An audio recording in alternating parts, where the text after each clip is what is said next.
From passion to riot. In the summer of 1969, the music world was captivated by the enigmatic and charismatic lead singer of The Door, Jim Morrison. Known for his wild behavior and rebellious spirit, Morrison was no stranger to controversy.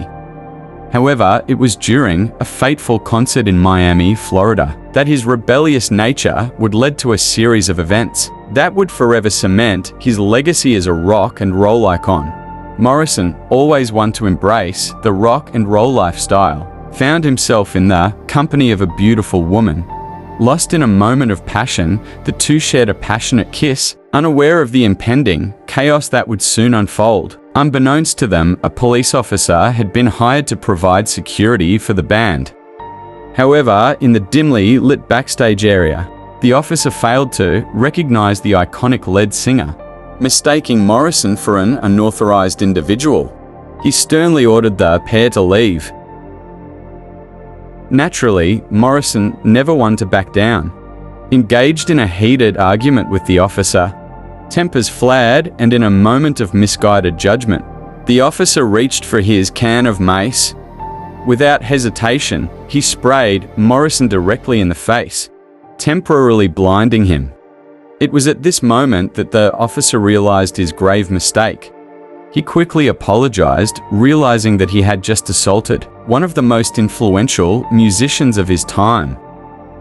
Despite the pain and humiliation, Morrison's indomitable spirit refused to be silenced. Determined to make a statement, he took to the stage, his eyes still stinging from the mace. The crowd, unaware of the backstage incident, eagerly awaited the performance. Little did they know that they were about to witness a moment that would go down in rock and roll history. As the band launched into their first song, Morrison veered off script. Instead of singing their usual hits, he began a haunting melody, a song about a little blue man in a little blue hat and a little blue pig. The audience, initially confused, soon realized that Morrison was making a statement about the abuse of power. In between verses, Morrison addressed the crowd, recounting the events that had transpired backstage. He spoke of the injustice he had faced, the violation of his rights, and the abuse of authority. His words resonated with the audience, many of whom had experienced similar injustices in their own lives. Emboldened by Morrison's defiance, the crowd erupted into applause and cheers. However, their celebration was short-lived, as the last notes of the song faded away. A wave of uniformed police officers stormed the stage. Chaos ensued as they forcefully arrested Morrison, dragging him off the stage and into the night. The crowd, now enraged by the unjust treatment of their idol, erupted into a riot. The once peaceful concert venue transformed into a battleground, with fans clashing with law enforcement.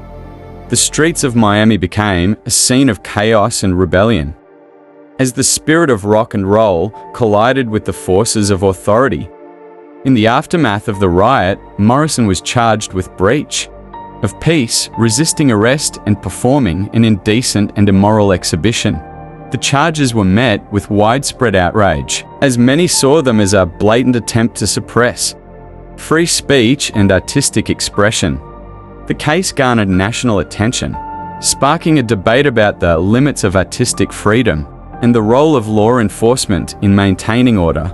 Ultimately, the charges against Morrison were dismissed, but the impact of the Miami incident would forever shape his legacy. Thanks for watching. Like and follow for more.